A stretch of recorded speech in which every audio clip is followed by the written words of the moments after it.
شریعت کا ایک مسئلہ ہے، جنگ ہو رہی ہے، حالت جنگ میں ہے، کافر کے اوپر آپ نے حملہ کیا اور کافر نے آپ سے کیا ریکویسٹ کر دی، جب آپ اس کے قریب پہنچ گئے اس نے آپ سے درخواست کر دی، کہا بھائی مجھے امن دے دو، امن امن امن، اس نے امن کی درخواست کر دی۔ شریعت کا مسئلہ ہے کہ اب اس کافر کو میدان جنگ میں مارنا بھی جائز نہیں ہے، اس لیے کہ اس نے آپ سے اپیل کر دی، امن مانگ لیا، امن مانگ لیا۔ یہ شریعت کا ایک مسئلہ ہے۔ جب ایک کافر ایک مسلمان کے سامنے میدان جنگ میں آیا اور اس وقت اس نے آ کے کہا کہ مجھے امن دے دو، یعنی اس نے امن کی بھیک مانگ لی، تو مسلمان کو اللہ کی شریعت نے یہ حکم دیا ہے کہ اس کو تیرے ذمے امن دینا لازمی ہے، لہذا آپ اس کو امن دو کہ جب ہم اب اللہ کے بندے، اللہ کے سامنے سجدے بھی کرنے والے، فجر ظہر عصر مغرب کی عبادات میں لگنے والے لوگ، توبہ اور استغفار کرنے والے لوگ، جب ہم اللہ سے امن مانگتے ہیں، اللہ سے اس کی امان مانگتے ہیں، تو کیا اللہ ہمیں اپنی امان نہیں دیں گے؟ جو اپنے بندوں پہ لازم فرماوے کہ اگر تم سے کوئی امان مانگے تو تم امان دینا، تو پھر اللہ امان کیا نہیں دیں گے؟ اللہ بھی امان دیتے ہیں۔ لیکن مسئلہ یہ ہوتا ہے کہ جب کافر امان مانگتا ہے وہ اپنے ہتھیار ڈال دیتا ہے، اپنی کپ کپی دکھاتا ہے، اپنے وجود کا ایک خوف دکھاتا ہے، کبھی اس خوف کے اوپر اس کا پسینہ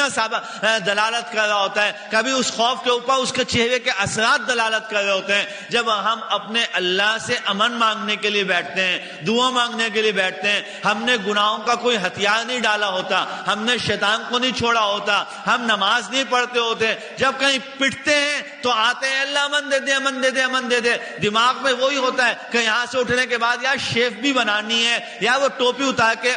مسجد سے باہر نکلے۔ یہ بھی ایک عجیب بات ہے، ٹوپی اتاری اور جیب میں رکھی، مسجد میں کیا بول رہا ہے؟ اللہ مجھ پہ رحم فرماتے ہوئے گئے۔ اب مسجد سے جب تم باہر نکلے، آپ نے ٹوپی اتار کے جیب میں رکھ لی، شلوار ٹخنوں سے نیچے کر لی، پینٹ کو جو فولڈ کیا تھا وہ کھول دیا، اور سارے کام آپ نے وہ کر لیے جو ایک بے نمازی آدمی کرتا تھا۔ مسجد کے اندر اللہ کی رحمت ہے آپ کی طرف متوجہ، مسجد کے بعد اللہ بولتے تو وہ ہے ہی نہیں نمازی، جس نے اندر ابھی نماز پڑھ گئی تھی، آؤ زاری کر رہا تھا، اس وقت مسلمان کی شکل بنائی، مسجد سے باہر نکل کے تو نے اپنا حلیہ خود ہی چینج کر لیا، تو پھر میں تیرا حلیہ کیوں چینج کروں گا؟ اپنی حالت کو فوراً بدل لیتے ہیں۔ اللہ رب کریم کے سامنے ہتھیار نہیں ڈالتے گناہ کرنے کے لیے، یا اللہ مجھے معاف کر دے، یا ہم توبہ تو کرتے ہیں لیکن ہم کیا جن چیزوں سے معافیاں مانگتے ہیں۔ ایک آدمی بولتا ہے اے اللہ میں نے بہت جھوٹ بولا، مجھے کیا وہ اس وقت عزم کرتا ہے اندر جھوٹ نہیں بولوں گا؟ ایک آدمی سودی کام کر رہا ہے، اے اللہ مجھے سود سے بچا لے، سود سے بچا لے،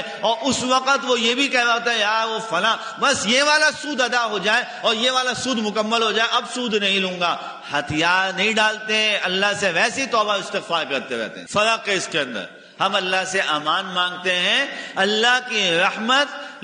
سے یہ لازم ہے کہ وہ ہم کو امان عطا فرمائیں گے، لیکن ہم امان مانگنے کے اندر اپنے ہتھیار نہیں پھینکتے۔ اس لیے رسول اللہ صلی اللہ علیہ وسلم نے کیا فرمایا؟ فرمایا اللہ سے مانگو، رو کے مانگو۔ کیا مطلب؟ اپنے ہتھیار پھینکو، گناہوں کی غلاظتوں سے نکلو اور رو کے اللہ کو دکھاؤ کہ تم پریشان ہو، تم غمگین ہو، تمہیں تکلیف ہے۔ تو اب ہم بھی روتے ہیں، ہمیں بھی غم ہوتا ہے، ہمیں بھی تکلیف، کس چیز کا غم اور کس چیز کا خوف ہم ظاہر کرتے ہیں؟ ہم جب دعا میں ہاتھ اٹھاتے ہیں ہم اس لیے نہیں روتے ہیں کہ ہم اللہ سے ڈرتے ہیں، ہم اس لیے روتے ہیں کہ ہمارے جسم میں جو پھوڑا نکلا ہوتا ہے وہ بڑا تکلیف دے رہا ہوتا ہے، ہم اس لیے روتے ہیں کہ وہ بے روزگاری کا جو عذاب ہم پہ آیا ہوتا ہے نا وہ بہت تکلیف دے رہا ہوتا ہے، ہم اس کو یاد کر کے اے اللہ وہ رات کے کھانے میں روٹی پوری نہیں ہوئی، کتنی رسوائی ہوئی، کتنی پریشانی ہوئی، اے اللہ میری جوان بیٹی بیٹھی ہے میرے پاس جہیز کا پیسہ نہیں ہے، ہم اس غم کو یاد کر کے روتے ہیں۔ اگر اللہ کی محبت میں رونا سیکھ لیں،